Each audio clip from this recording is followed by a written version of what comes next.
உங்களோட ஒப்பீனியன் படி இப்போ தமிழ் சினிமா எப்படி இருக்குன்னு நினைக்கிறீங்க? தமிழ் சினிமா இப்போ இல்லை, எப்பவுமே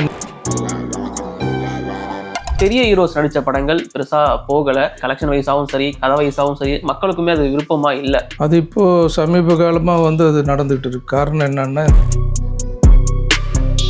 மக்கள் கொஞ்சம் புதுசாக விரும்புகிறாங்க. ரொட்டீன் கதை, அதே ஃபைட்டு, அதே மசாலா, அதே சாங்ஸு, இதெல்லாம் இப்போ ஸ்டேல் ஆகிடுச்சு.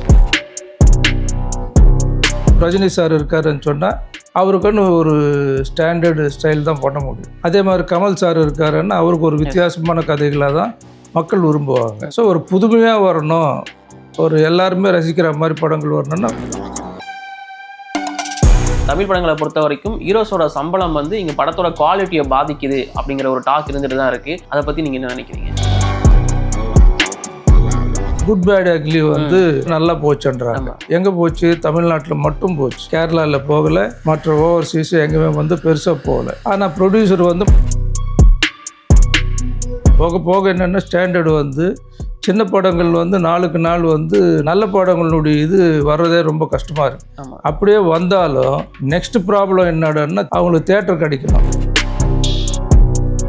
இந்த ப்ரொடியூசர்ஸ் இப்போ வரைக்கும் வச்சுட்டு இருக்க ஒரு கோரிக்கை அப்படிங்கிறது அந்த ஓடிடி ரிலீஸ் அப்படிங்கிறது 8 வாரத்துக்கு அப்புறமா வைங்க அப்படிங்கிற மாதிரியான ஒரு கோரிக்கை வச்சுட்டு தான் இருக்காங்க. பட் இன்ன வரைக்கும் அது நிறைவேற்றின மாதிரி தெரில. இல்லை 8 வாரம் இல்லை 10 வாரம் தள்ளி கூட ரிலீஸ் பண்ணலாம்.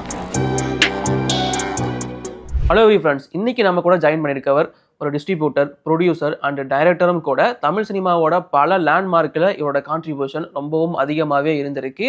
ஸோ கேஆர் அவர்கிட்ட நம்ம நிறைய விஷயங்களை இன்றைக்கி கேட்டு தெரிஞ்சுக்க போகிறோம். வணக்கம் சார். வணக்கம். எப்படி இருக்கீங்க? நல்லா இருக்கு. உங்களோட ஒப்பீனியன் படி இப்போ தமிழ் சினிமா எப்படி இருக்குன்னு நினைக்கிறீங்க? தமிழ் சினிமா இப்போ இல்லை, எப்பவுமே நல்லா இருக்குது. ஓகே. ஆனால் சினிமாவே முழுசாக நம்பிக்கிட்டு வராங்க இல்லையா, புதுசாக வர்றவங்க, இதில் அனுபவம் இருக்கிறவங்க ஓரளவுக்கு தெரிஞ்சுக்கிட்டு ஒதுங்கிட்டாங்க சில பேர். இது இன்னும் பழைய ஆளுங்கன்னு நினச்சோம்னா ரொம்ப ரொம்ப கம்மி. ஈவன் 1% கூட இல்லைன்னு சொல்லலாம். அதுதான் இன்னைக்கு சினிமானுடைய நிலவரம். நான் இதை ஏன் கேட்குறேன் அப்படின்னா, 2025 எக்கச்சக்க படங்கள் ரிலீஸ் ஆகியிருந்தாலும் வெற்றி பெற்ற படங்கள் அப்படின்னு பார்க்கும்போது ஒரு 10-15 வேலை விட்டு சொல்லிடலாம். அதுலேயும் முக்கியமாக பெரிய ஹீரோஸ் நடித்த படங்கள் பெருசாக போகலை. ஸோ அது கலெக்ஷன் வைஸாகவும் சரி, கதை வைஸாகவும் சரி நல்லா இல்லை அப்படிங்கிறது மக்களோட ஒப்பீனியனாகவுமே இருக்குது. மக்களுக்குமே அது விருப்பமாக இல்லை. ஸோ இது எப்படி பார்க்குறீங்க நீங்கள்? அது இப்போது சமீப காலமாக அது நடந்துகிட்டு இருக்கு. காரணம் என்னென்னா, இந்த ஓடிடி வந்ததுலேருந்து, ரெண்டாவது ஃபிலிம்லேருந்து டிஜிட்டலாக மாறிச்சு இல்லையா சினிமா. அதுலேருந்து என்னடான்னா உங்களுக்கு அந்த கண்டென்ட்டினுடைய இது ரொம்ப ரேராக தான் இருக்குது. ரொம்ப சக்ஸஸ்ஃபுல் படம்னா தமிழில் எடுத்துக்கிட்டோம்னா ஒரு 2-3 படங்கள் சொல்லலாம். ஆனால் மற்ற லாங்குவேஜில் பார்க்கும்போது ஒரு டெவலப்மெண்ட் இருக்குது. தெலுங்கில் எடுத்தாலும் சரி, கர்நாடகாவில் எடுத்தாலும் சரி, மலையாளத்தில். ஆனால் ஹிந்தியில் ரொம்ப கம்மி, ஹிந்தி பர்சன்டேஜ். ஸோ இது பார்க்கும்போது என்னென்னா மக்கள் கொஞ்சம் புதுசாக விரும்புகிறாங்க. இந்த பழைய ஆர்டிஸ்ட்டு ரொட்டீன் கதை, அதே ஃபைட்டு, அதே மசாலா, அதே சாங்ஸு, இதெல்லாம் இப்போ ஸ்டேல் ஆகிடுச்சு. பார்க்குறதுக்கு கொஞ்சம் டயர்ட் ஆகிட்டாங்க. அதனால தான் இப்போ ஹிந்திலையும் நீங்கள் பார்த்தீங்கன்னா ஆர்டிஸ்டே நம்பி படம் எடுத்துக்கிட்டு இருந்த பெரிய பெரிய பேனர்ஸ் எல்லாம் கூட இப்போ சமீபத்தில் சாயரான்னு நியூ ஃபேஸ் வச்சு ஒரு படம் பண்ணாங்க. அந்த நியூ ஃபேஸ் படம் கிட்டத்தட்ட 600 crores மேலே கலெக்ட் பண்ணி பிரம்மாண்டமாக போச்சு. அவங்களுக்கு இப்போ தான் யோசனை பண்ணி பார்க்குறாங்க, நம்ம பெரிய தப்பு பண்ணிட்டோம். ஒரு பெரிய படம் பண்ணாலும் அதுலேயே அட்லீஸ்ட் சில கேரக்டர்ஸ் புதுசாக இருக்கணும். ஓகே. அதுக்கப்புறம் அவனை ஹீரோவை உருவாக்கணும்னா அப்போ தான் இண்டஸ்ட்ரி டெவலப் ஆகும். சின்ன படங்கள்னால, சின்ன படம் சின்ன பட்ஜெட்ன்ற இல்லையா, அந்த படங்கள் அதிகமாக வந்துக்கிட்டே இருந்து தான் பெரிய படங்களும் வரணும். அதே நேரத்தில் இந்த படங்கள் வந்தால் தான் புதுமுகங்கள், புது வரவுன்னு வரும்போது கதைகள் அதுக்கு தகுந்த மாதிரி உருவாகும். இல்லைன்னா ஸ்டீரியோ டைப்பாக இப்போ ரஜினி சார் இருக்காருன்னு சொன்னால் அவருக்குன்னு ஒரு ஸ்டாண்டர்டு ஸ்டைல் தான் பண்ண முடியும். அதே மாதிரி கமல் சார் இருக்காருன்னா அவருக்கு ஒரு வித்தியாசமான கதைகளாக தான் மக்கள் விரும்புவாங்க. ஸோ இப்படி ஒரு விஜயா இருந்தாலும் சரி, அஜித்தாக இருந்தாலும் சரி, இது மக்கள் மத்தியில் இது அப்படியே ஸ்டாண்டர்டாக ஃபிக்ஸ் ஆகிடுச்சு. ஸோ ஒரு புதுமையாக வரணும், ஒரு எல்லாருமே ரசிக்கிற மாதிரி படங்கள் வரணும்னா புது கதை. இப்போ சிறையன்னு ஒரு படம் அது எல்லாருமே ஒத்தரை விடாமல் எல்லாமே நல்லா இருக்குன்னு சொல்கிறாங்க. ஸோ ஒரு புது வித சின்ன பட்ஜெட்டில் வரும்போது என்னடன்னா கண்டென்ட் நல்லா இருக்கும், க்ரியேட்டிவிட்டி நல்லா இருக்கும், அவங்களுக்கு சுதந்திரம் இருக்கும். டைரக்டர் புதுசாக இருந்தால் கூட ஸோ இதை வந்து அந்த புத்திசாலி அந்த டைரக்டருக்கு வந்து ஒரு திறமை இருக்குன்னு கண்டுபிடிக்கிறதுக்கு ஒரு திறமை வேணும். அதுதான் இப்போது அது பண்ண மாட்டேன்றாங்க. பணம் ஒருத்தர்கிட்ட இருக்குது, திறமை ஒருத்தர்கிட்ட இருக்குது. இது ரெண்டுமே லிங்க் பண்ணோம்னா இண்டஸ்ட்ரி நல்லாயிருக்கும். கிளியர் எக்ஸ்பிளனேஷன் கொடுத்துட்டீங்க. அண்ட் இப்போ இன்னொரு டாக் இருக்குது என்ன அப்படின்னா, தமிழ் படங்களை பொறுத்த வரைக்கும் ஹீரோஸோட சம்பளம் வந்து இங்கே படத்தோட குவாலிட்டியை பாதிக்குது அப்படிங்கிற ஒரு டாக் இருந்துட்டு தான் இருக்குது. அதை பற்றி நீங்கள் என்ன நினைக்கிறீங்க? சம்பளம் வந்து பாதிக்கலை. ஏன்னா சம்பளத்தை வந்து எது பேஸ் பண்ணி கொடுக்குறாங்கன்னு சொன்னால் அவங்களுடைய பிஸ்னஸ் வச்சு தான் சம்பளம் கொடுக்குறாங்க. யாருமே ஒரு சம்பளம்ன்றது அவங்க ஒரு சிலர் வந்து சொல்கிற சம்பளமே எதுக்காக சொல்கிறாங்கன்னா சில பேர் அவாய்ட் பண்ணணும்னு சொல்லிட்டு. ஆனால் இப்போ எங்கே மோசமாக போச்சுன்னு சொன்னால் ரெகுலர் ப்ரொடியூசர்ஸ் இருந்தாங்கன்னா, ரெகுலர் ப்ரொடியூசர்ஸ்னால் அனுபவம் உள்ளவங்க. இப்போ உதாரணத்துக்கு இப்போது முன்ன ஏவிஎம் சரவணன் இருந்தார், அப்போ இவர் இல்லை. அப்போ இந்த studio owners senior most producers எல்லாம் ஓரளவு கேல்குலேட் பண்ணி எதுக்கு எவ்வளோ கொடுக்கணும் என்ன செய்யணுன்றது ஒரு பட்ஜெட் இருக்கும். ஆர்டிஸ்ட்டுக்கும் அது தெரியும். ஸோ இவ்வளோ தான் வியாபாரம் வரும், ப்ரொடியூசரும் லாபம் கிடைக்கும், டிஸ்ட்ரிபியூட்டருக்கும் கிடைக்கும், எக்ஸிபியூட்டர்ஸோ எல்லாமே யார் யார் இன்வால்வ் ஆகுறாங்களோ எல்லாருக்கும் ஒரு மார்ஜின் ஆஃப் ப்ராஃபிட் இருக்குது. இப்போ என்னடான்னா மார்ஜின் ஆஃப் லாஸ் எவ்வளோன்றது தான் பார்க்கணும். ஈவன் ஃபைனான்ஸ் பண்ணக்கூடிய ஃபைனான்ஷியருக்கு கூட லாஸு. ஸோ இப்படி பார்க்கும்போது என்னென்னா ஒட்டு மொத்தத்தில் பார்க்கும்போது அது வந்து இப்போ உதாரணத்துக்கு குட் பேட் அக்லி வந்து அஜித் படம் நல்லா போச்சுன்றாங்க. எங்கே போச்சு? தமிழ்நாட்டில் மட்டும் போச்சு, கேரளாவில் போகலை, மற்ற ஓவர்சீஸ் எங்கேயுமே வந்து பெருசாக போகலை. ஆனால் ப்ரொடியூசர் வந்து மைத்ரி மூவி மேக்கர்ஸ் யார்? தமிழ்நாட்டில் இல்லை, ஆந்திராவில் ரெகுலராக பெரிய படம் எடுக்கிறாரு. அவர் தான் புஷ்வானுடைய ப்ரொடியூசரு. அவர் பார்ட் 1 எடுத்தார், பார்ட் 2 எடுத்தார். ஆனால் அவங்களுக்கு என்னன்னா அஜித் கால் ஷீட்டு கிடச்சா படம் எடுக்கணும். ஸோ அவங்க வந்து பிஸ்னஸ் ஐடியாவாக வராங்களே தவிர க்ரியேட்டிவிட்டி, அதாவது சப்ஜெக்டில் இன்வால்வ் ஆகணும். முன்ன ப்ரொடியூசர்ஸ் எல்லாம் அப்படி கிடையாது.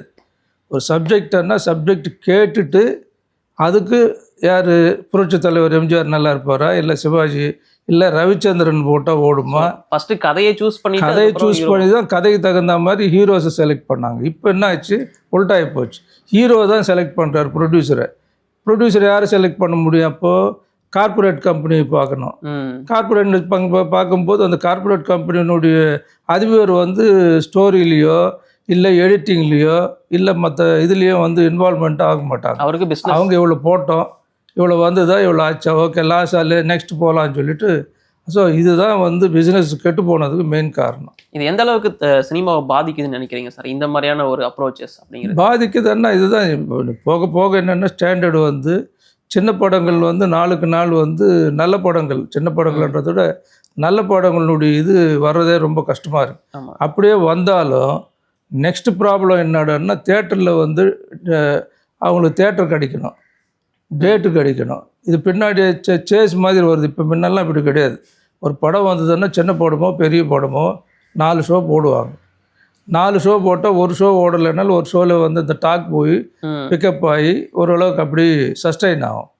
இப்போ அந்த சின்ன படம்ன்றதுக்கு தேட்டர் கிடைக்கிறதே கஷ்டம்.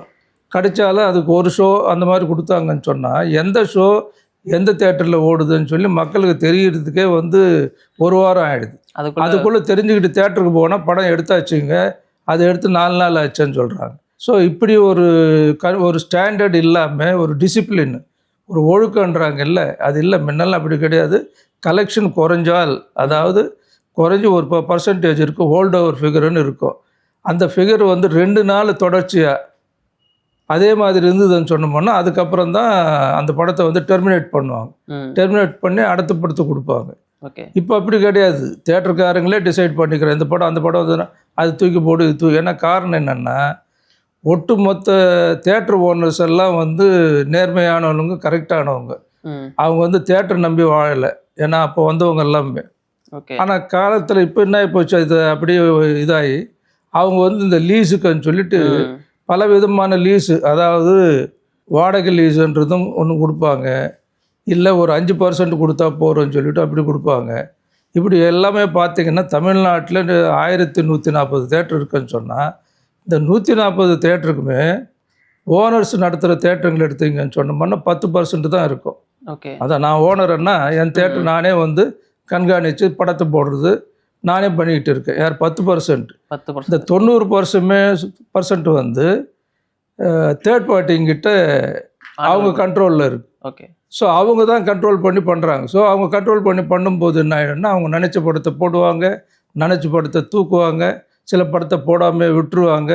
போட்டாலும் ஒரு கொடுமை என்னன்னா தியேட்டர் பிஸ்னஸ் வந்து இன்றைக்கி நான் காசு கொடுத்து தான் உள்ளே வர முடியும். கடன் வாங்கி எங்கேயுமே கடன் கிடையாது.